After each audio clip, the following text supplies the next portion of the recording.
कडून खड्डेमुक्त जयद योजना राबवली जाते, कशा पद्धतीची योजना असेल काय सांगा? ऑल इंडिया मजलिस इत्तेहादुल मुस्लिमीन सोलापूर जिल्हा माजी नेते असदुद्दीन अवीद साहेब यांच्या आदेशानुसार और मराठा प्रदेशचे इम्तियाज जलील साहेबांनी जे मध्यंतरी पत्र काढलं होते की ज्या ठिकाणी खड्डे पडले टोळ भरू नये, त्याचाच आदेश घेऊन आम्ही त्यांचा की सोलापूर जिल्ह्यात जे खड्डे पडले नागरिक अनेक त्रास होत आहे, त्याचा अनेक अपघात होत आहे, प्रशासनाला जाग येत नाही, त्याकरिता आम्ही स्वतःच्या खर्चातून खड्डे बुजवण्याचं काम आम्ही करत आहेत.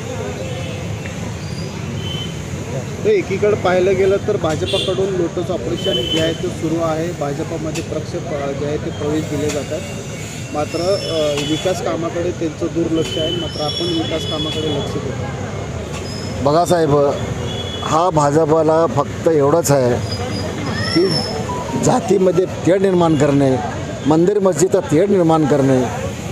आणि हा रस्त्यावर जाणारे लोक कुठल्या जातीचे हो? कुठल्या समाजात तुम्ही दाखवा? प्रत्येक समाजाचे लोक ह्या रस्त्यावर जात असतात.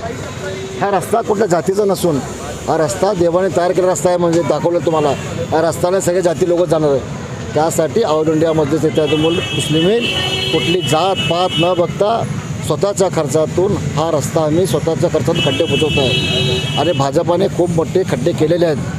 हे खड्डे बुजवण्याचं काम आम्ही मजलिस इत्तेहादुल मुस्लिमीन करत आहे. संपूर्ण शहरात ज्या ज्या चौकात खड्डे पडलेत त्या संपूर्ण चौकात आम्ही खड्डे बुजवणार आहे.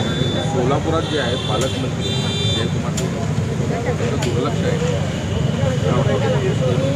अहो, पालकमंत्री साहेबाचं मी अभिनंदन करतो की जे सोलापुरात आले, प्रशासनाची मिटिंग घेतात आणि एखाद्या नेत्याच्या घरी खायला जातात आणि तिथे लोटस ऑपरेशन सुरू करतात. काँग्रेसचे राष्ट्रवादीचे लोक प्रवेश करून घेतात आणि भाजपची ताकद दाखवतात.